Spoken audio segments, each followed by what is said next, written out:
Welcome, welcome, welcome to what I call, or what I have been calling at least, Corona Apocalypse 2020.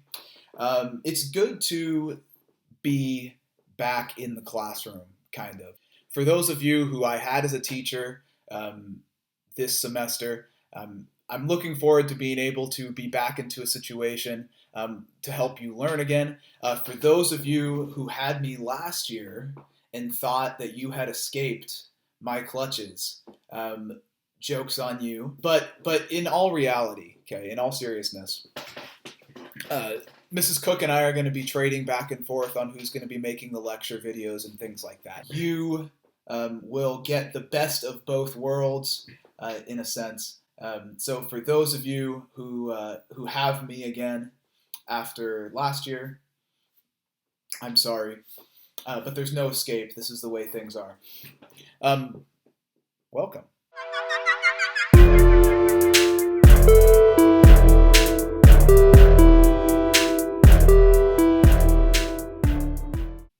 All right, so if you don't remember, right before we went to spring break and the eventual corona apocalypse, we were in genetics and we had done a lot of stuff with pedigrees, with Mendel's laws, and we were just getting into Punnett squares.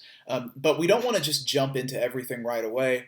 What we're going to do here is we're going to go through our sort of pedigree and genetics basics as a kind of review, so at least you're starting from a place that you're familiar with. So what are pedigrees, if you remember? Well, pedigrees are kind of like family trees, but they're used to track heredity, okay? Heredity. Now, that's what we're concerned with genetics. What does heredity mean? Well, in this case, heredity means passing down traits.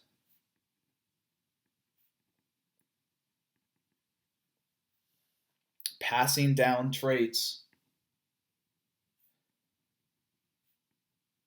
from generation to generation.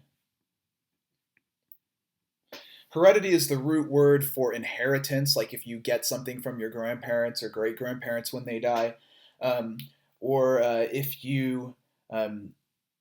something is heritable, that means that you get it from your parents. Like for example, bad eyesight or your blue eyes or something can be passed down from your parents. So heredity, we're dealing with traits being passed down from generation to generation. Now let's go quickly back through how to read a pedigree. Okay, here's our key for how to read a pedigree. Remember as we go through this that squares are males. Okay, it's kind of like someone in the 1950s, like, hey, that guy's a real square, right? They're always talking about a male. So the circles then are females. And when we did the flip grid and stuff over Mendel's experiments, we used diamonds. And so diamonds are for when the gender is unknown or when gender doesn't really apply. Because pea plants, for example, have both male and female parts. They're not really gendered in any sort of way. So a diamond in this case, we're going to say means ungendered. Or we would say that the gender is unknown. All right. Another couple of things. Okay.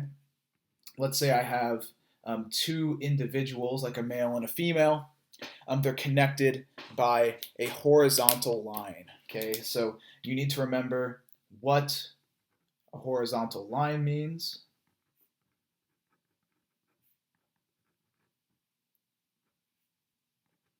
What does it mean? It means that they underwent reproduction together. So it means that they are mates.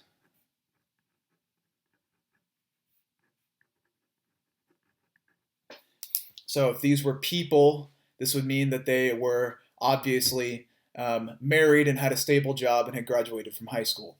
Okay. Horizontal lines mean reproduction or mates. Now, on the other hand, though, you might see a relationship where there's a vertical line going straight down, like in this case. Okay, so what we're paying attention to here is the vertical line, And the vertical line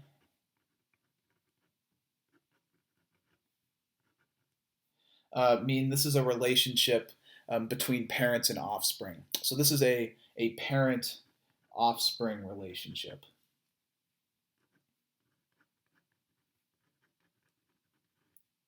So once again, the horizontal lines connect mates and mating pairs, and then the vertical lines represent connections between separate generations from parent to offspring. All right. The other key concept that we brought in with pedigrees as well was this concept of the phenotype.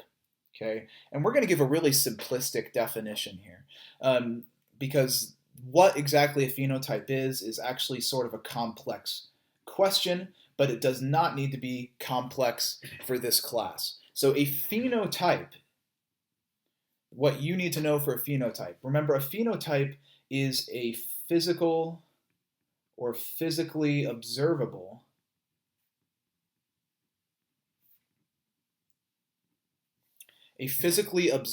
trait in an organism.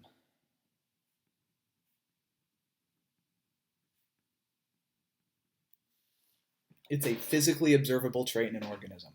So some examples of that might be that a person is tall or has blue eyes or has blonde hair. Okay, all of those things are phenotypes because you can actually see them in the people that you're looking at. Okay, now this is as opposed to a genotype. Remember, a genotype just has to do with the makeup of your genes. You can't see somebody's genotype. When I look at you, I can see your phenotype, but I can't see your genotype. Now, sometimes I might have you calculate what's called a phenotypic ratio. A phenotypic ratio. And what we mean here by phenotypic ratio is just really a fraction. It's more of a percent. So it's the percent of individuals. It's the percent of individuals with a particular phenotype. So when we look at a population of organisms, like let's say the people in Chapman or the sheep that you have in a herd or something like that, we might see that maybe 25% have black hair and 75% have blonde hair or something like that. Okay, that is a phenotypic ratio because we're not really talking about the genes. We're just looking at a group of individuals and seeing, okay, how many have this trait and how many have this trait. Now, let's go ahead and get straight into the whole idea of pedigrees. So I already have these drawn. So just to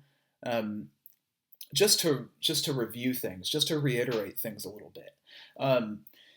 Remember that we divide each generation up using Roman numerals. Okay, so this is the first generation, second generation, third generation, and then individuals are numbered from left to right. So this is person number 1, number 2. So we would call this person 1-1 and 1-2, or 2-1 and 2-2. Now, when we make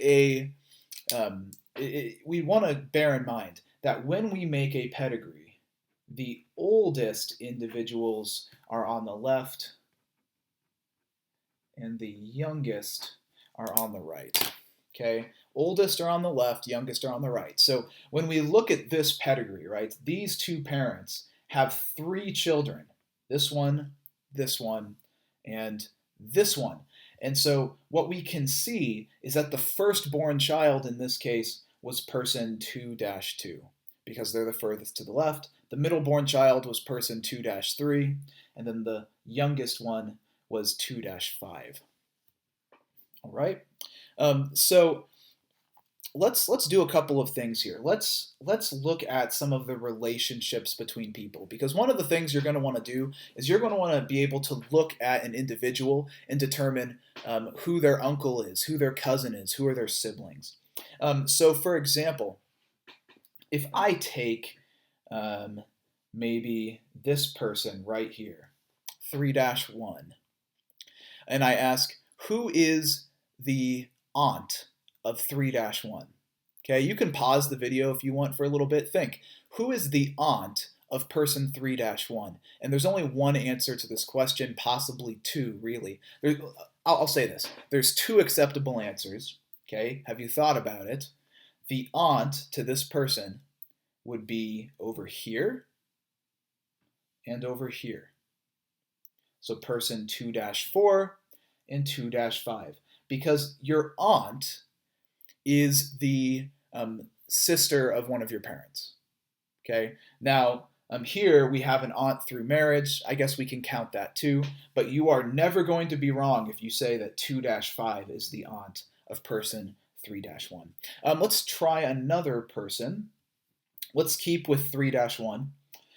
Who is a first cousin of 3-1? You can pause the video, try to figure this out. Okay, who is the aunt, or sorry, who is the first cousin of person 3-1? Okay, so 3-1. Well, let's think about what a first cousin is, right? A first cousin is the son or daughter of your aunt or uncle. Okay, so think about your aunts and uncles. Their children are your first cousins. So this is a first cousin. Right here's a first cousin, and so are these two. So all of these people in this generation are first cousins to one another. Let's do one more relationship. Let's see. I'm just making this up off the top of my head. Okay, so don't judge. Let's see. Who is... Oh, maybe we should do some in-laws. How about this? Who is the daughter-in-law of person 1-1? Okay, so this person right here, who is their daughter-in-law? Who is their daughter-in-law? Think about that for a second. Okay, the daughter-in-law, if you have a daughter-in-law, that means that your son married someone. So who is the wife of your son? Well, it would be this person right here, 2-4, right? That's not their direct daughter. That's just the person that married their son. So that is their daughter-in-law. Okay. Now, another thing that we did with pedigrees is I had you ask a question. Is this trait dominant or recessive? Is the trait in here dominant or recessive? And remember, the shaded in figures here represent individuals who are affected by whatever condition that you are talking about. So this condition could be a disease, it could be a genetic disorder, but it also could just be a trait. It could be brown hair, blue eyes, something like that. But the shaded in people are the people who are affected by it. Okay, so let's ask the question. Is this a dominant or a recessive pedigree? And the answer here is that this is dominant. This is showing a dominant trait. Okay, so let's just remember, generally speaking, what it means for a trait to be dominant. What it means to be dominant is that that gene for that trait, or that allele, you might say, it covers up other traits. It covers up other traits. Can we see a situation in this pedigree where that's happening? Well, actually, there is one very definite area where it's happening, and it's with this family right here. Okay, in this family right here, and I'll get to that later. But one of the things you want to look for in a dominant trait is that there are affected people in every generation. In other words, it doesn't skip generations. I can tell this is dominant because I just realized something here, okay? This is a dominant pedigree, but when I copied it from the internet, I copied it wrong, okay? I forgot to shade in a character, okay? So in reality, this person right here. Now that I've shaded this in, we can see that this trait shows up in every generation, in generation 1, generation 2, and generation 3. So therefore, it is a dominant trait. What else can we look for? Well, if you were in my class, you remember me telling you that in order to look at this pedigree and determine if it's dominant or recessive, you need to look at it in two ways. You need to look at the pedigree overall, like a big wide angle view of the pedigree, but you need to also look at specific families within the pedigree. Otherwise, you'll get thrown off. What we saw whenever we saw that the trait showed up in every generation was that we were taking a wide angle view of it, right? We were taking a wide angle approach. But what if we look at just specifically one family? Okay, let's look at just this family. All right. If we look at just this family, we can see that we take an affected person and cross them with an unaffected person. So this is kind of like an experiment, right? Which one's going to win? And we see that in the next generation, both siblings are affected. So this is strong evidence that the pedigree is dominant. So the way I would put that is that if affected and unaffected parents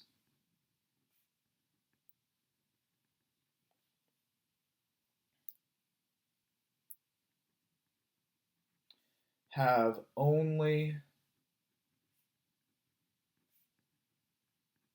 affected children, right? That's what happens here. And so this is also strong evidence that this pedigree is dominant. I'm not going to write this down, but you can also look at this family, right? The only time where a family is completely free of the condition or the trait or whatever is when both parents are unaffected. Okay, so this is also evidence that this trait is dominant. Just before we go on to the next pedigree, let's calculate a quick phenotypic ratio. Okay, so if we just look at generation 3, what is the phenotypic ratio? Think about that. What percentage are affected? What percentage are unaffected? Well, if we look at here, there's 3 who are affected and 3 that are unaffected. So we would say that the phenotypic ratio is 50% affected and 50% unaffected. Okay, that's what we mean by phenotypic ratio. All right, let's go on to this next one. So, same question. Is this a dominant pedigree or a recessive pedigree? What do you think? Well, if you remember things from last time, you'll remember that this is a recessive pedigree. Okay, this is recessive. What does it mean to be recessive? Well, dominant traits cover up other traits. Recessive traits get covered up. So what it means to be recessive is that you get covered up.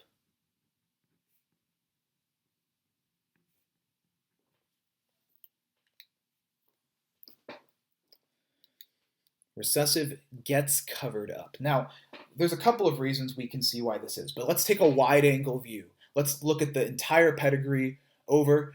We'll see that this trait actually skips generations. Okay, it's not here, but then it shows up in 2 and in 3. So it skips the first generation, it shows up in 2 and 3. This shows that it's recessive because it skips generations.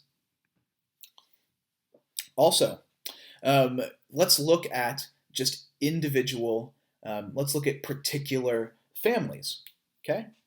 So, for example, this is powerful right here. This is powerful evidence. Let's look at this family right here. That family right there. With this family right here, notice we've got 2 unaffected parents, but they somehow have an affected child. Now, this situation will only take place if the condition is recessive. So that, like I said, this is powerful evidence that the trait is recessive. So it skips generations, and we have 2 unaffected parents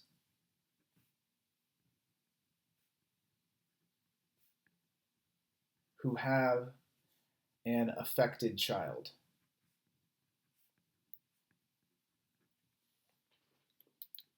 Okay, so those are kind of your strategies or tools for figuring things out. Now, what we're going to cover next is later on this week are Punnett squares and actually working with alleles and genotypes and predicting crosses and things like that.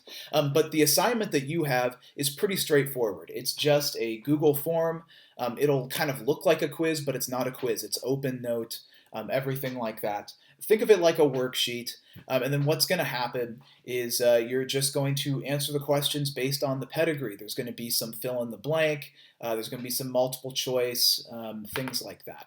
So once again, if you have any trouble, go back to the notes that you took or go back to the video if you need to. Also remember, on Tuesdays and Thursdays, we have Zoom Q&A sessions with both Mrs. Cook and I at the same time. So we would love to see your faces. Take care.